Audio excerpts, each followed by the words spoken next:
కంది స్వామి రాముల కొడుకు నేను. మా జాగా మేము గరీబ్ అని చెప్పి అది అప్పటి నుంచి కూడా మేము దున్నుకొని ఇదే భూమి మీద బతుకుతున్నాం.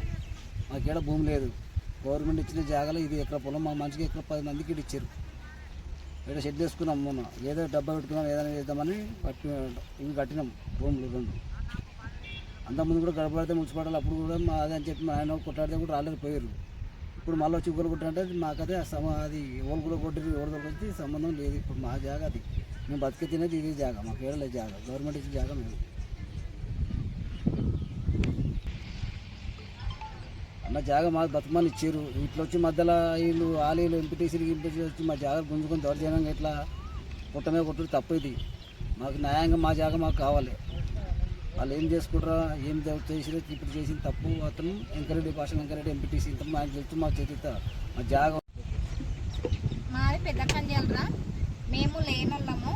మాకు పిల్లలు ఉర్రు, మా మరిది చనిపోయిండు, మా అమ్మ చనిపోయింది, మా అత్త చనిపోయింది. మా జాగా గుంజుకుంటుర్రు.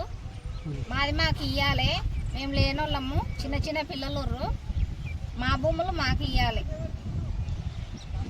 మేము మాది వాళ్ళము, ఎస్సీలము, దళితులు. మాకేం లేదు.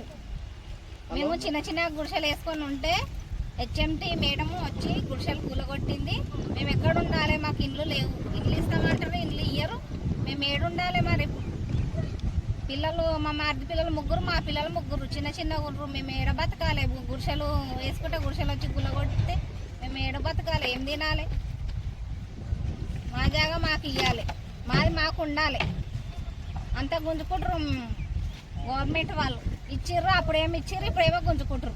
15 లక్షలు ఎకరా అంటే 15 లక్షలు రుద్రారం కాడ 25-30 లక్షలకు ఎకరా గుంజుకుంటారు. కానీ వాళ్ళు ఇక్కడే పోరాటం చేస్తారు. ఆడ కూడా మా భూమి మాకు ఉండాలి, మా జాగాలు మాకు ఉండాలి. అప్పుడు ఇందిరమ్మ ఇచ్చింది.